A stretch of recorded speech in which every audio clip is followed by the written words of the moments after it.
ورا كورة موت بيت عيب نيا ورا بيت شرم نيا ورا بيت حياة سنية وتبيت عيب بدوك عالم ذاك ها كنا بابا ملوك عالم ذاك وما تاك الزفري عم بينا با عادي ورا جيت كاب مش كابو زين لسه رحتوا زعل ولا تو دمو خيراتش لك زعل كاكا والله بدوك سشكاوا بدوك سشكاتم زاوا كراتا كزنا لين زنبتوا باراستم لكن كرغاتك جي دستي قلتهم والله تسوم لقيني مكردا شردوا برايدرتو كره برو والله تو اويد زما دريانا زالي كم قلت بدوك سكت امر الدنيا ري والله هاي متبرد كرم بهلا رمنا بسكن مام عثماني مامن بسكن فتاحي بسكن رزاقي بسكن علي إذا ما بس زفري عم بيدهم هذا زفري عم بيدهم ولا لا زين بوستا خيري بمن الناس شوي انا بعرف تو قازم هلا رمز كفتهم بيش ذاك بيا خيمات على ده اقول سبيري ويداك ها بس تسبوم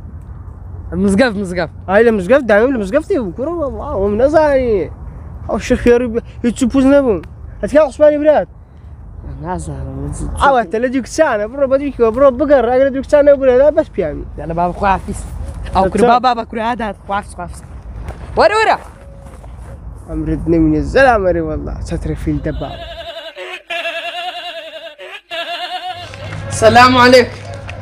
اي عليكم السلام ورحمه الله وبركاته.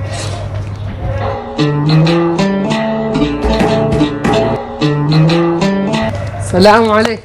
السلام ورحمه الله وبركاته. او مام عثمان هم زال لبش دركي ورجلي دا وكنا استيلا قرمان.